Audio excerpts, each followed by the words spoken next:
tentang Kaizen, dan terima kasih buat Sale Nyonggo yang telah mengundang saya.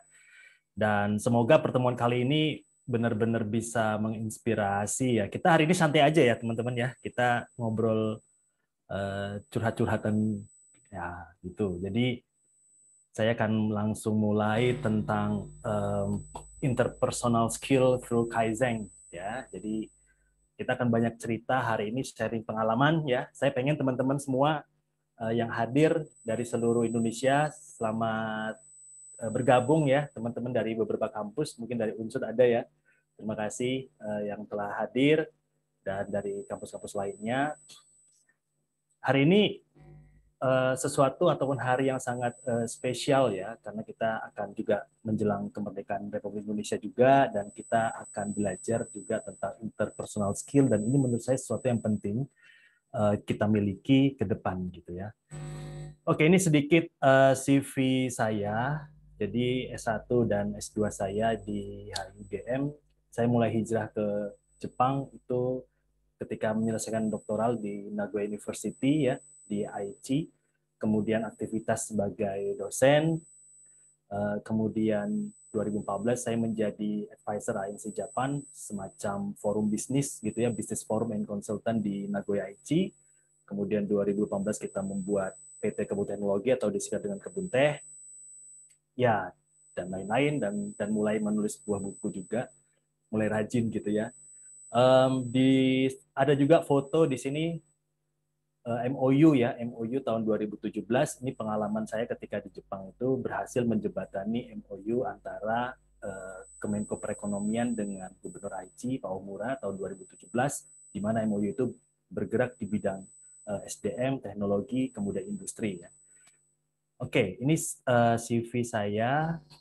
Saya selama di Jepang sejak 2012 itu tinggal di Aichi Prefecture ya, di nomor 23. Di nomor 23-nya Aichi Prefecture.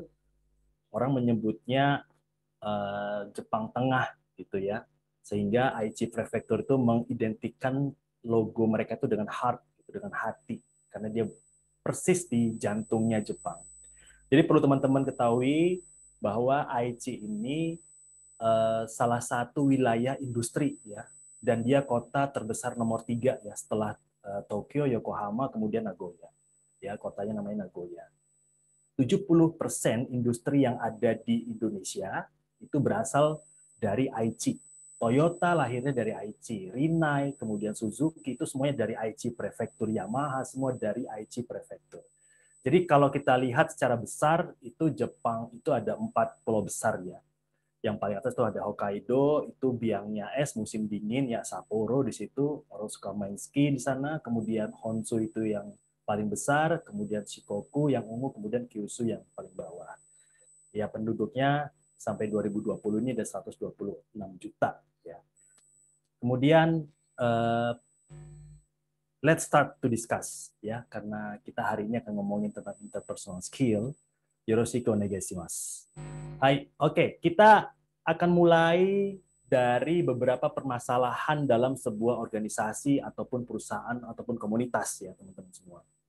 Coba kita mulai uh, merenung kira-kira apa sih permasalahan. Ini beberapa hal yang mungkin saya petakan, mungkin masih banyak ya. Permasalahan dalam sebuah komunitas biasanya adanya beda persepsi, beda pendapat gitu ya. Kemudian ada yang tidak mau mendengarkan, gitu. Dikasih tahu enggak, padahal udah sering gagal tapi dikasih tahu enggak, gitu ya. Kemudian ada hasil kerja tidak memuaskan. Pokoknya kerja aja dulu, hasilnya bodo amat. Akhirnya tidak memuaskan. Kemudian muncul konflik personal, ada kelompok dalam kelompok gitu. Bahkan mungkin ada kelompok dalam kelompok, ada kelompok lagi gitu ya. Jadi ini sering ada konflik personal dalam sebuah komunitas, perusahaan ataupun organisasi. Tidak disiplin waktu ya, ataupun tidak disiplin dalam pekerjaan, yang juga permasalahan dalam sebuah organisasi. Merasa paling benar, merasa udah paling capek, merasa paling dirugikan, merasa paling menderita, merasa paling dikerjain selama ini, itu juga permasalahan dalam organisasi. Atau bahkan ada tidak peduli gitu ya, yang merasa bodoh amat gitu. Ada lagunya sekarang ya, Tidak peduli, bodo amat, pokoknya ya udah aku dapat gaji, selesai, bodo amat mau apa mau kerjain selesai. Ya dikerjain juga nggak selesai juga sebenarnya karena tidak memuaskan pekerjaannya. Nah pertanyaan sebenarnya dari segini banyak, coba kita merenung gitu ya. Permasalahan-permasalahan ini sebenarnya apa sih yang menyebabkan begitu ya? Dan inilah yang disebabkan oleh kita sebut sebagai interpersonal skill ya. Ini sebenarnya penyebabnya adalah ketidakmampuan dalam mengelola interpersonal skill.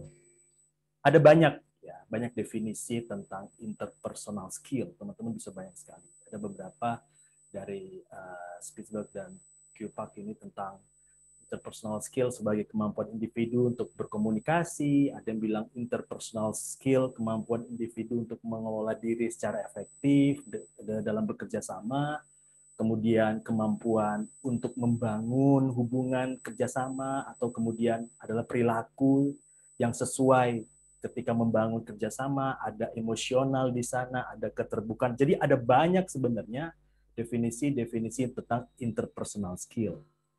Nah, saya mencoba mengambil ada dua teori yang menurut saya cukup penting di sini, yaitu dari Evan Tarver, bahwa interpersonal skills adalah behaviors, ya, adalah perilaku ataupun strategi seseorang untuk berinteraksi secara efektif dengan orang lain. Dalam dunia bisnis, hal ini bisa diidentikan dengan pegawai atau tim yang ability to work well with others. Jadi mereka bisa bekerja dengan baik dengan orang lain. Interpersonal skills range from communication and listening to attitude. Interpersonal skill itu tidak hanya tentang komunikasi ya. Evan Tarver menyebutkan interpersonal skill adalah ada komunikasinya, ya listening juga, bahkan attitude di sana. Ya. Semakin dipertegas oleh Shannon Terrell tahun 2021, interpersonal skills adalah skills we use when communicating and collaborating with others. Jadi interpersonal skills itu adalah how to communicate and how to collaborate with others. Apalagi hari ini kita tidak bisa ya sendirian. Kita harus berkolaborasi. Jadi interpersonal skills adalah how to communicate and how to collaborate with others. Seberapa penting sih interpersonal skill? Menurut Birman, hasil survei dia tahun 2021 bahwa 73% komunikasi yang dilakukan manusia itu merupakan komunikasi interpersonal. Sehingga menjadi salah satu faktor penting bagi keberhasilan individu. Nah, perlu teman-teman ketahui bahwa, coba deh, ketika berkomunikasi, ini bukan tentang kata. Ya. Berkomunikasi itu tentang, it's not about words. Tapi orang ketika berkomunikasi itu holistik ya, dia melihat keseluruhan. Saya ambil contoh misalnya, akan berbeda gitu ya. Kalau saya bercerita tentang sesuatu misalnya, akan berbeda misalnya seorang influencer akan mempromosikan sesuatu. Yang saya bilang misalnya, "Hai guys, saya baru buka coffee shop nih, silakan datang nih di daerah ya katakanlah di Jogja misalnya, di Jalan Kaliurang gitu." Oh, kemudian influencer ketika saya ngepost itu paling yang like cuman ya 5 orang, 3 orang gitu ya. Tapi influencer ngomong hal yang sama. "Hai guys, saya buka coffee shop di Jalan Kaliurang." Tapi yang nge-like itu bisa ribuan orang. Artinya apa? It's not about words. Kenapa? Karena komunikasi itu juga ngomongin simbol. Jadi orang ngobrol itu nggak ngomongin siapa apa yang diomongin, tapi siapa yang ngomong. Ini orang sebenarnya punya reputasi yang bagus atau bagaimana gitu. Sehingga 73% itu komunikasi interpersonal itu akan mempengaruhi how the future gitu ya. Jadi orang hari ini teman-teman semua, adik-adik semua yang mungkin masih SMA atau berkuliah, it's time to build your reputation. Ini saatnya membangun reputasi dengan membangun interpersonal skill. Kemudian Shannon Terrell juga, interpersonal skills are an incredible asset to success for person and company. Jadi interpersonal skill itu aset yang paling berharga bagi seseorang dan bagi perusahaan. Your life inherently more challenging. Hidup kamu itu akan lebih berwarna. hidup kamu itu akan lebih tertantang. Hidup kamu itu nggak gitu-gitu aja. Ya. Hidup kamu itu berwarna, berdinamika, nggak gitu-gitu aja. Ketika kamu memiliki kemampuan how to control your interpersonal skills. Nah, dalam berbagai organisasi, menurut Thomas, orang yang punya interpersonal skills are valued for their pleasant demeanor and positive. Jadi, orang yang punya interpersonal skill adalah orang yang bernilai karena kehadirannya itu bisa membawa energi positif. Kenapa? Karena kehadirannya itu bisa solution oriented attitude. Coba kita lihat kalau di kampus misalnya, ada orang yang kalau datang tuh di tengah-tengah kita tuh kayaknya males banget nih, orang ini siapa sih nih? Aduh, jadi kita awalnya tektokan, bla bla bla bla bla, tiba-tiba ini datang, aduh, ini ngapain datang? Akhirnya suasana itu nggak enak gitu ya. Kenapa? Ini orang bikin ribet, bikin riuh gitu. Jadi yang suasana 3 orang ngobrol enak, datang orang keempat ini jadi kenapa? Karena yang hadir ini nggak bawa energi positif, yang ada malah bawa masalah aja. Merasa orang yang paling menderita di dunia, merasa orang yang paling terdampak corona gitu, merasa orang yang paling paling teraniaya gitu. Nah, these employees are seen as team players. Jadi tim ataupun orang-orang yang memiliki interpersonal skills, dia akan menjadi players, menjadi orang yang bisa mengendalikan kelompok, mengarahkan kelompok, dan bisa bekerja dengan baik dalam satu tim untuk mencapai satu tujuan. Jadi, in more human terms, everyone likes being around them and that never hurts. Orang yang ada di sekitar si orang yang memiliki interpersonal skills ini menjadi orang yang membawa pencerahan gitu loh. Coba kita cek deh teman-teman. Ketika teman-teman semua mahasiswa kira-kira atau yang lain begitu ketika ada masalah, siapa yang terbersit di kepala kalian untuk kalian hubungi? Pasti ada, gitu ya. Aduh, aku kayaknya mau curhat tentang gimana misalnya ini ada masalah ini dalam organisasi. Kemudian terbersit satu orang. Aku harus ngobrol ke dia. Padahal temennya itu ada ratusan orang, tapi terbersit satu orang itu. Kenapa satu orang itu? Karena yang satu orang itu dia telah memiliki strong interpersonal skills. Dalam satu organisasi bahkan, perlu teman-teman ketahui, kalau masalah direktur, ketua, ini kan masalah struktur. Tapi enggak semua kepimpinan ini memiliki strong interpersonal skill. Tidak memungkinkan orang-orang yang memiliki interpersonal skill adalah orang-orang yang pada level manajemen ya tim atau staff biasa, tetapi karena omongannya itu really berdasarkan fakta, berdasarkan banyak referensi, sehingga apa yang dia bilang itu selalu menjadi sebuah kebenaran seperti itu. Nah, apa sih indikator dalam interpersonal skill? Ya, jadi saya mencoba memetakan, ada banyak ya, dari Burmester tahun 88 dia menyebutkan kemampuan berinisiatif, bersikap terbuka, asertif, kemudian memberikan dukungan emosional, kemudian kemampuan mengatasi konflik ya. Tahun 93 indikator interpersonal skill adalah kemampuan mendengar, kerjasama ya. Kemudian Capello juga pendengar yang baik, kolaboratif, bla bla, dan sampai sekarang terus berkembang ya. Indikator interpersonal skill tuh teman-teman bisa banyak banget, bisa banyak orang yang mencoba memetakan indikator interpersonal skill. Stephen Marx mengenal dirinya sendiri, kemampuan mendengar, empati, dan kemampuan berkomunikasi. Jadi ada banyak ya. Nah, saya coba memetakan ya, ada 16 gitu ya, dari beberapa tokoh yang mencoba menjelaskan interpersonal skills, ada 16 indikator gitu ya. Ada verbal communication, ya, ada non-verbal, ada listening, ada negotiation, ada problem solving, decision making, assertiveness, teamwork, responsibility, dependability, leadership, motivation, adaptive, patience, attitude, empathy. Jadi bla bla bla bla bla, banyak sekali interpersonal skill. Ya, ya ada ngomongin tentang interpersonal skill adalah tentang ngomong yang benar, ngobrol yang baik, kemudian non-verbal listening dan sebagainya. Nah, kalau dari 16 ini, 16 interpersonal skill, mungkin kalau teman-teman cari ada sampai 20, sampai 30 dan sebagainya. Kalau saya peras lagi, saya peras kenceng lagi, inti dari interpersonal skills itu ada 3. yaitu able to communicate with well, responsibility, and polite. Sopan.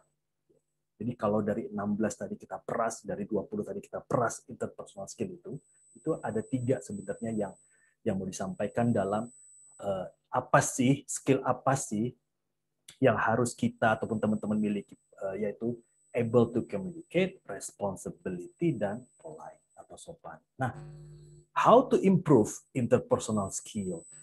Jadi bagaimana cara kita mengimprove 3 hal tadi itu? Di Jepang dikenal dengan yang namanya kaizen, ya. Kai berubah dan zen itu baik. Jadi maknanya adalah improvement atau perbaikan berkesinambungan, dilakukan secara mendetail, terus-menerus, dan melibatkan seluruh tim. Kita coba melihat sejarah Kaizen, ya, karena Kaizen ini bermula dari Toyota Production System. Ini saya ambil foto di Museum Toyota yang berada di Nagoya, ya. Oke, mari kita lihat sejarahnya dulu. Ini nggak seru kalau nggak ada sejarah. Ini kalau ngomong-ngomong kalau nggak ada sejarah nggak seru, kan? Nah, Toyota itu berdiri sebelum Perang Dunia Kedua bahkan, ya. Jadi 1867 oleh Sakichi Toyoda. Jadi awalnya Sakichi Toyoda ini ada seorang penenun, seorang dari kapas menjadi benang begitu. Karena pada saat itu untuk digunakan untuk pakaian militer begitu. Jadi dia concern kepada tekstil, pada pakaian. Jadi tahun 67 sampai 1930 si Sakichi Toyoda sudah mulai mengembangkannya. Bahkan tahun 1896 tepatnya dia sudah mengembangkan industri mesin. Nah, di sini Sakichi Toyoda sudah menemukan istilah Jidoka System.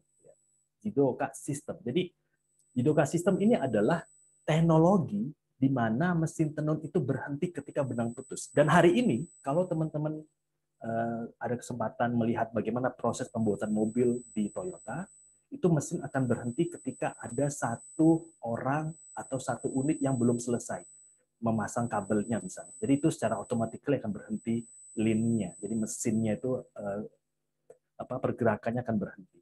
Dan itu sudah dipelajari sejak tahun 1896 ya, dengan Jidoka System. Nah, kemudian dilanjutkan sama anaknya Kichiro Toyoda, tapi dia tidak fokus ataupun tidak melanjutkan kepada industri benang begitu, mesin ataupun tekstil. Dia mulai fokus kepada pembuatan mobil, ya.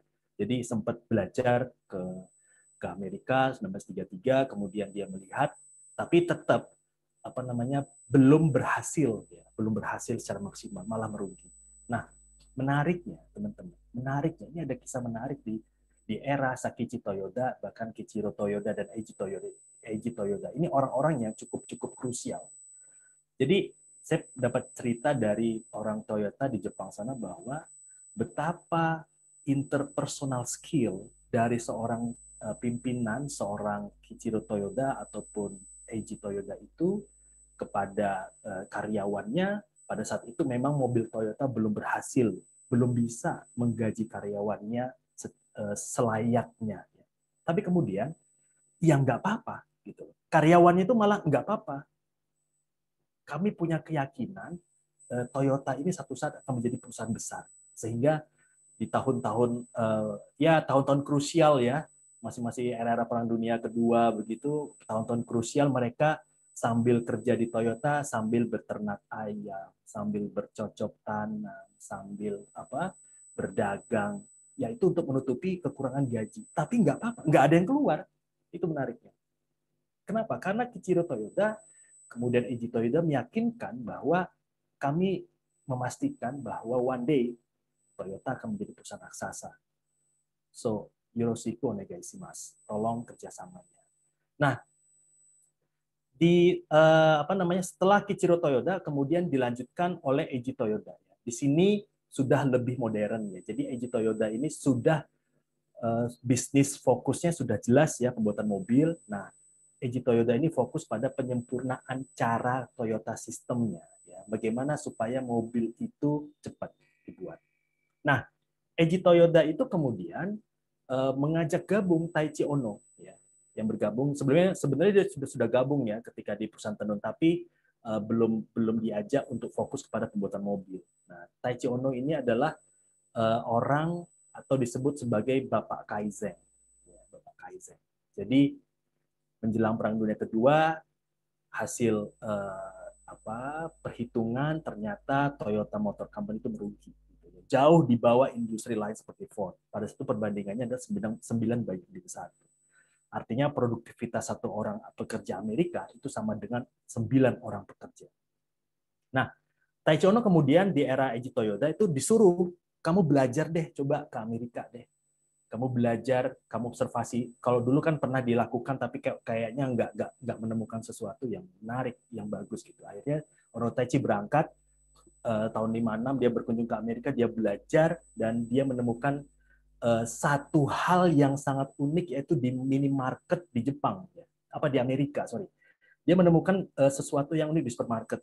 Di tahun-tahun 50-an itu, Amerika itu sudah self-service ya, supermarketnya itu. Jadi orang belanja apapun, datang ke supermarket, apa yang mau dia beli, beras ambil sendiri, snack ambil sendiri, kemudian beli pulsa enggak ya? Ya apa namanya? Ya semuanya dibeli, beli sayur customer dia kayak layaknya kita di minimarket begitu.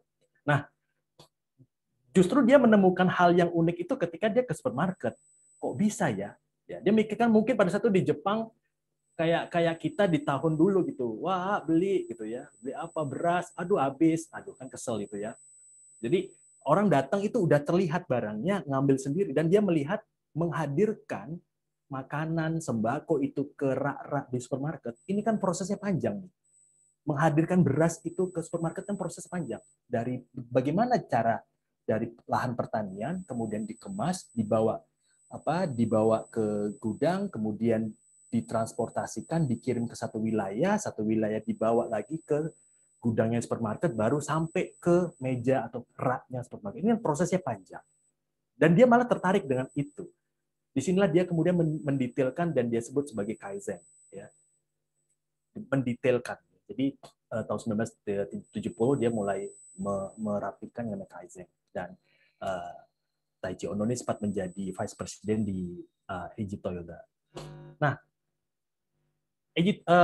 Taiichi Ohno mengatakan bahwa orang, ini menarik ya, jadi the Toyota style is a system, sistem yang orang datang, tempat orang penuh kreativitas gitu ya. There is no limit to people's creativity. People go to Toyota not only to work, they go there to think. Orang ke Toyota itu nggak hanya kerja, tapi berpikir. Ini saya ulangi ya, orang ke Toyota itu nggak hanya bekerja, tapi berpikir. Karena without standards, nggak akan ada improvement. Karena standar itu muncul dari berpikir. Nah, ilmu-ilmu luar biasa itu kemudian diajarkan ke muridnya, murid kesayangannya, ya Hitoshi Yamada. Ya, Hitoshi Yamada ini seorang konsultan juga, ya nggak jauh beda dari Ohno Sensei gitu.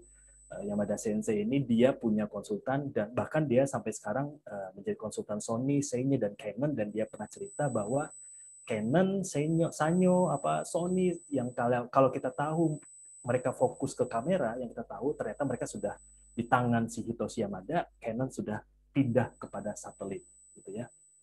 Ya itu memang ilmu yang didapatkan dari Ohno Taiichi, dan dia menuliskan pengalamannya itu di buku bernama Fogging Kaizen Culture Hitoshi Yamada. Dan alhamdulillah saya bisa bertemu dengan Hitoshi Yamada, belajar tentang Kaizen di Gifu. Jadi orang yang paling paham hari ini tentang Kaizen, orang Jepang yang paling paham tentang Kaizen itu Hitoshi Yamada, masih hidup ya di Gifu, di dekat Nagoya. Kalau dari Nagoya sekitar 1,5 jam gitu ya. Dan saya belajar dari beliau tentang Kaizen, dan akhirnya itu yang saya tuliskan dalam buku Budaya Kerja Kelas Dunia. Oke. Ada dua hal yang disampaikan oleh Kaizen dalam meningkatkan interpersonal skill improvement. Jadi kalau Kaizen itu diterapkan pada dunia otomotif manufaktur, kita mencoba hari ini bagaimana Kaizen itu kita terapkan pada interpersonal skill. Ya, ada dua, yaitu yang pertama Horenso, dan yang kedua adalah 5S. Horenso itu adalah kepanjangan Hokoku, Renraku, dan Sodang. Gitu ya. Mungkin teman-teman sudah ada yang pernah tahu atau belum. Kalau bahasa Jepangnya itu artinya bayam, gitu ya. Tapi nggak ada hubungan antara Horenso dan bayam. Gitu. Nah, Horenso itu dilakukan dua arah ya. Artinya di situ adalah saling melaporkan, menginformasikan antara sesama tim ataupun atasan ke bawahan ataupun sebaliknya. Kenapa komunikasi itu penting? Karena 70% permasalahan yang timbul di tempat kerja itu disebabkan karena lemahnya komunikasi dalam sebuah tim. Ingat, 70% itu ternyata lemahnya karena komunikasi ya. Jadi tidak ada laporan maupun progres gitu ya. Tidak ada informasi yang jelas. Ghosting tiba-tiba sekarang ada ghosting ya. Jadi menghilang tiba-tiba, kemudian kita ngomong bla bla bla bla, tiba-tiba udah lewat lupa dan sebagainya. Kenapa? Karena ini tentang komunikasi dan biasanya permasalahan-permasalahan dalam sebuah perusahaan itu diawali dari komunikasi, lama-lama nggak diselesaikan, makin lama makin membesar, perusahaannya tutup. Nah, Hokoku ya pertama itu adalah melaporkan Horenso tadi ya. Horenso yang pertama adalah ho-nya itu Hokoku, melaporkan. Nah, di Jepang itu dia dalam sebuah perusahaan Jepang itu dia ada yang namanya laporan pagi atau chore. Apa yang Anda kerjakan hari ini. Laporan sore atau yurei itu tercapai atau tidak pekerjaannya hari ini. Jadi pagi itu meeting sebentar, 1 menit, 2 menit, saya hari ini mau 1, 2, 3, 4. Oke. Sore meeting lagi, yang 1, 2, 3, 4 tadi gimana? Gitu. Selesai nggak? Gitu. Apa kendalanya? Gitu. Oh, kendalanya bla bla bla bla. Oh, selesai. Oh, ada kendala bla bla bla gitu ya. Selain harian, ada laporan mingguan gitu ya atau zemi ya. Apa saja yang telah dikerjakan pada 1 minggu yang lalu dan apa rencana kegiatan selama 1 minggu ke depan. Dan perlu teman-teman ketahui bahwa hari ini di Jepang memang tetap konsen. Bahkan di kampus-kampus Jepang juga menyebut melakukan zemi ini, khususnya buat mahasiswa-mahasiswanya itu adalah zemi, laporan mingguan. Jadi setiap mahasiswa itu melapor ke senseinya one by one gitu, mingguan gitu.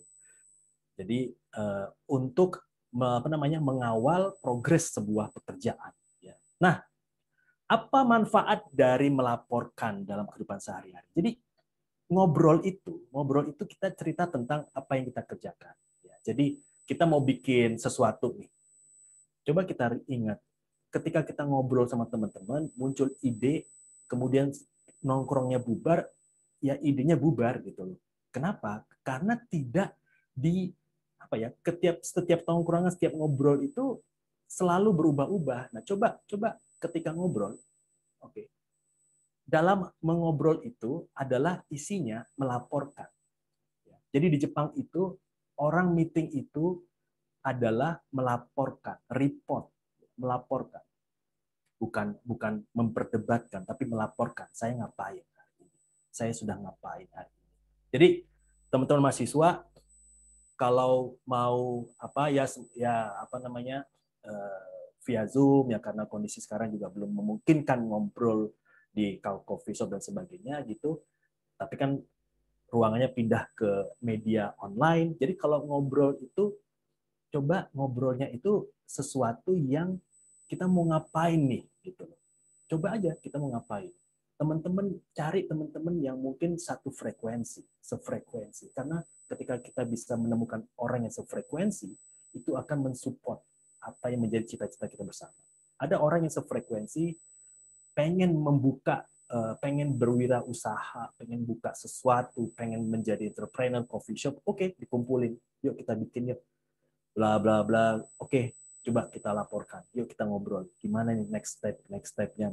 Jadi ngumpulnya itu adalah ngobrolin tentang how to execute the idea, nggak ngobrolin tahu nggak sih si Anu, tahu nggak sih, nggak itu lagi ya, tahu nggak sih dia tuh baru beli kulkas, nggak gitu, tahu nggak sih dia tuh baru putus, aduh nggak gitu. Tapi ini aku punya ide nih, tapi nggak tahu cara mulainya dari mana. Kita bikin webinar yuk tentang sesuatu, yuk kita bikin kursus online nih, orang pada siswa-siswa tuh udah susah ini, yuk kita bikin kurs online yuk, gimana nih? Jadi let's talk the idea and execute the idea. Jadi itu pelajaran yang cukup penting, ya. Karena apa yang Anda obrolin hari ini, itulah yang membawa Anda ke depan. Ya. Itulah yang akan membawa Anda di masa depan. Apa yang Anda obrolkan, apa yang Anda cita-citakan hari ini, itulah yang akan membawa Anda ke masa depan. Yang kedua adalah Renraku. Jadi Horenso dari Renraku itu adalah menghubungi. Jadi menghubungi itu sharing informasi, ya. Adalah kegiatan Renraku adalah kegiatan aktif saling berkomunikasi, berbagi informasi gitu, sesama tim begitu, atau kemudian mengedepankan etika berkomunikasi, kemudian nah di Renraku ini ada yang namanya etika berkomunikasi. Jadi di Jepang ada level berorganisasi. Jadi kalau di Jepang itu hampir kayak bahasa Jawa, ya. Jadi ada level-levelnya, ya, ada bahasa kromonya gitu. Jadi dalam perusahaan ada Sacho, ada CEO-nya, Bucho itu manajer, Kacho, Kabit, Kakaricho penanggung jawab, leader, kemudian Sain pegawai. Jadi ketika menyampaikan sebuah gagasan itu enggak kemudian dengan bahasa yang sama gitu. Ada etika di situ. Ada etika berkomunikasi di situ. Dan hari ini di Jepang masih begitu. Ketika satu tim, oke, bahasanya masih santai, tapi ketika udah naik ke atas, itu bahasanya sudah mulai halus. Gitu, ya. Ada etika. Kemudian Renraku itu adalah mengurangi potensi kerusakan. Jadi betapa sering kejadian apa namanya? Kenapa gini? Pernah nggak kalau apa namanya? Ada satu orang nih yang cuti nih, satu orang yang nggak hadir, gara-gara satu orang nggak hadir, cutinya bisa sebulan, ini pekerjaan dia nih nggak bisa diselesaikan, dan kita dengan gampang mengatakan bahwa aduh Pak, orangnya lagi cuti gitu ya, jadi ya Bapak datanglah 2 bulan lagi gitu ya kan, nggak boleh. Jadi fungsi Renraku itu adalah semua orang harus tahu apa yang saya kerjakan. Ini untuk menghindari jangan ada yang merasa aduh aku paling capek, aku paling tersiksa, aku paling terbebani. Kenapa ada orang yang berpikir paling capek di sebuah organisasi, paling merasa dikerjain, karena tidak ada Renrakunya di situ.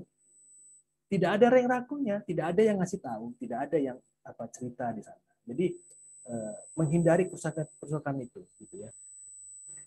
Dan ada sodang. Sodang ini konsultasi ataupun bertanya ke atasan. Jadi kita minta advice, gitu. Jadi sodang itu adalah aktivitas atau diskusi konsultasi bawahan ke atasan. Sekecil apapun masalah itu harus dikonsultasikan. Bahkan kalau tidak ada masalah itu harus dikonsultasikan.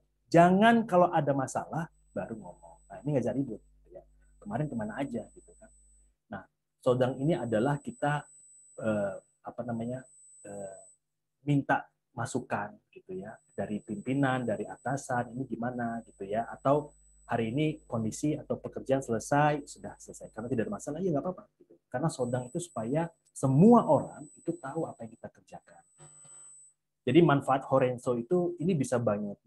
Jadi kita melatih komunikasi verbal non verbal, belajar mendengar, belajar kerja sama tim, problem solving, attitude di situ, ada decision making, ada quick response. Nah, quick response ini paling penting nih. Kita kalau ada WA atau ada email, apalagi email ini kita paling sulit membaca. Nah, dengan melatih Horenso, kita akan terlatih itu quick response. Kenapa? Karena kalau ini kan masalahnya kamu hari ini hadir ke kampus enggak gitu ya. Terus temannya enggak jawab gitulah.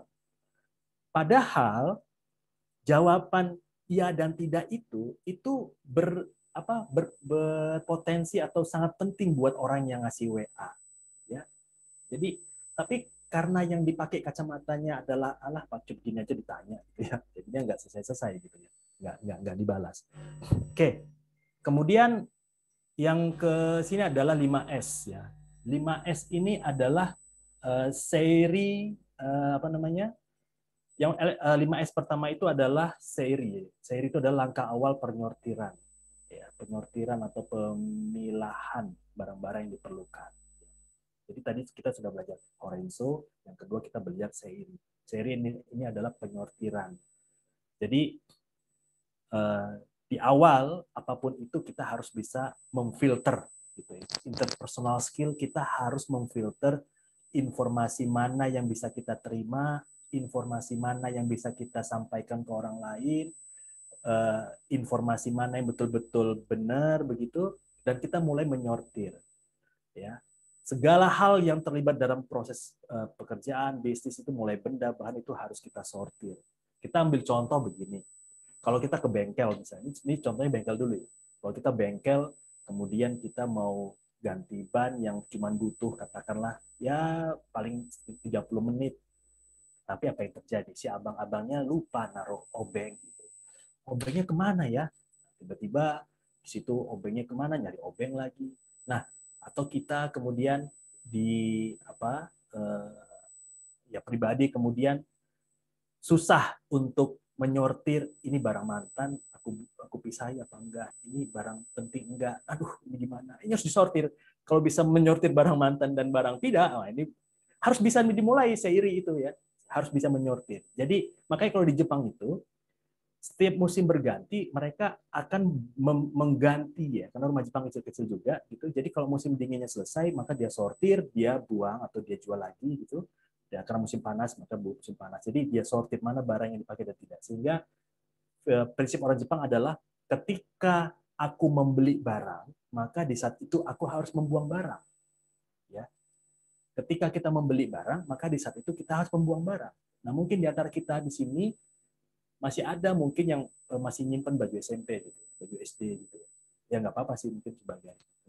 Tapi intinya adalah orang Jepang begitu, dia harus bisa dipilah, difilter. Nah, setelah difilter, disusun atau seitong gitu. Jadi mengembalikan ke tempat semula. Jadi di mana letak sendok, letak garpu, letak gelas begitu itu disusun berdasarkan fungsinya supaya menghemat waktu, energi gitu ya. Jadi penyusunan barang itu adalah dengan apa namanya dengan seiri gitu ya. Jadi seitong sorry. Jadi misalnya kalau di Jepang itu habis makan itu misalnya kita mengembalikan kursi ke tempat semula begitu. Jadi apa yang ketika kita hadir kondisinya rapi ya ketika kita kembali harus kita rapikan lagi seperti itu. Apa namanya meletakkan sesuai tempatnya. Kemudian seiso itu adalah memelihara tempat kerja bersih. Ya. Berbagai penelitian mengungkapkan banyak tempat kerja itu ternyata berpengaruh terhadap emosional produktivitas. Ya. Kalau lihat bersih, kok kayaknya tenang, nyaman begitu. Tapi lihat kotor, kok kayaknya begitu. Aduh. Nah, cara untuk mengukur satu tempat ataupun restoran ataupun tempat makan dan sebagainya itu kalau orang Jepang itu selalu yang dia lihat itu adalah toiletnya. Karena kalau toiletnya bersih, maka yang lain itu nggak usah diragukan. Kalau toiletnya kotor, toilet aja nggak bisa diamankan, apalagi yang lain. Begitu. Jadi kebersihan itu menjadi hal yang cukup penting di Jepang. Ya, bahkan kalau kita ke toilet-toilet di taman, di koeng, di taman bermain dan sebagainya itu bersih. Nah, memelihara tempat kerja. Jadi kita nggak usah dulu mikirin tempat kerja orang lain, bersihkanlah tempat kerja kita sendiri di meja kita sendiri. Kemudian seketsu itu adalah diterjemahkan sebagai standarisasi. Ya, jadi semua pekerjaan, semua produk itu harus distandarisasi. Jadi kita membuat sistem harus ada standarnya dan standar inilah yang harus terus diimprove. Gitu. Belum tentu apa yang kita rasa udah sempurna itu ya baik gitu ya. Jadi misalnya kalau kita lihat kalau teman-teman melihat packaging Jepang misalnya, ada packaging Indonesia, ada makanan Indonesia, makanan Jepang.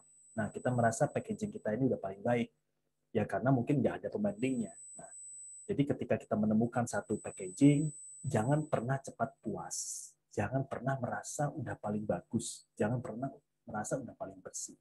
Jadi harus kita improve. Kemudian terakhir ini ada Shitsuke. Jadi dilakukan terus-menerus dan ini menjadi motivasi diri. Kemudian dipertahankan, ditingkatkan dan konsisten gitu ya. Jadi dari membersihkan, kemudian menyortir, kemudian mengembalikan ke tempat semula itu dilakukan terus-menerus dan sustain. Ya, jadi tidak hanya membuang sampah itu apa namanya menjaga kebersihan itu di rumah saya saja, di rumah orang bodo amat, ya nggak gitu. Semuanya juga harus dijaga. Kenapa? Karena sekali lagi hari ini kita sedang membangun interpersonal skill. Jadi orang akan selalu melihat, ya. Jadi ya nggak dilihat orang ini, enggak. Gitu. Orang akan melihat itu. Nah, manfaatnya bagi interpersonal skill tadi adalah kita bisa melatih responsibility, kita melatih tanggung jawab, menjadi leadership, melatih leadership, empati, kemudian problem solving, kemudian assertiveness, dependability, ya, ada menjadi orang yang lebih tegas, gitu ya, kemudian bersabar, kemudian cepat beradaptasi. Jadi dengan 5S ini kita melatih. 5S ini bukan hanya bisa diterapkan di industri saja, sekali lagi bukan di industri saja, tapi di keseharian kita, gitu ya. Oke, kesimpulannya ada 3 ya. Jadi practice every day. Jadi yuk kita latih setiap hari, kemudian terus belajar dan konsistensi. Jadi 3 hal ini saya sangat merekomendasikan. Mungkin nggak bisa kita melakukan perubahan secara besar gitu ya, tapi harus perlahan, dan praktek ini penting. Praktek ini misalnya mulai konsisten, misalnya dalam setiap hari saya akan membaca sebuah buku 10 menit saja gitu ya. Udah 10 menit saja. Tapi konsisten. Yang menjadi berat itu kan karena dalam kepalanya langsung satu buku nih harus saya baca dalam 1 hari, ya itu jatuh pusing gitu kan. Jadi 5 menit aja, 10 menit. Nah, karena itulah eh, Kaizen. Kaizen, continuous and improvement, continuous gitu ya. Kalau kita lihat misalnya kenapa di Jepang itu banyak perusahaannya sampai 100 tahun begitu ya, karena mereka continuous improvement. Oke, ini jika ada nanti ya setelah ini mungkin ada yang pengen ngobrol, butuh diskusi lebih lanjut, bisa ke Instagram saya atau ke nomor telepon berikut. Oke, begitu